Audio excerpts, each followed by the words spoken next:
Hello and welcome to this tutorial in which we will run through an example of how to do a drawdown pension review case. As you can see, I have entered a test case already with an existing Old Mutual Wealth personal pension plan that we're looking to review.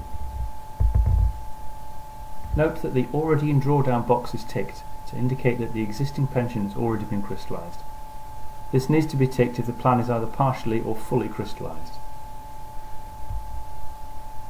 If you want to take further retirement benefits from an already crystallised plan, such as an additional tax-free cash lump sum, tick the Looking to Take Benefits box as well.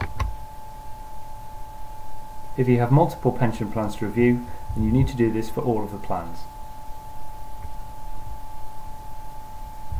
Moving on to the Fees and Recommendations page,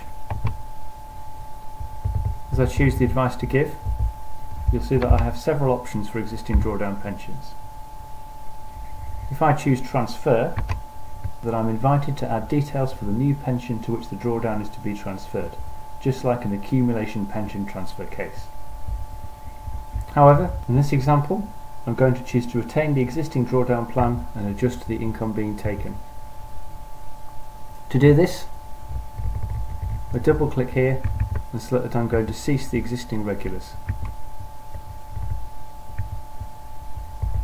I can then enter the new amount to be drawn as an income withdrawal as shown. Note that the tax-free cash amount defaults to 0% for plans being kept.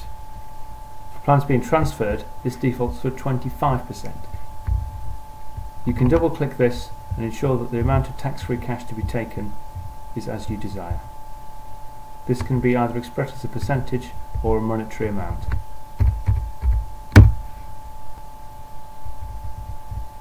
If you wish to change the way in which the plan is currently invested by switching the existing holdings, you can double click this and choose from one of the options. Finally, if you wish to continue charging from the existing plan, you need to enter the fees to be taken. This is true regardless of whether you want to change the amount being taken in fees or just maintain them at the current levels.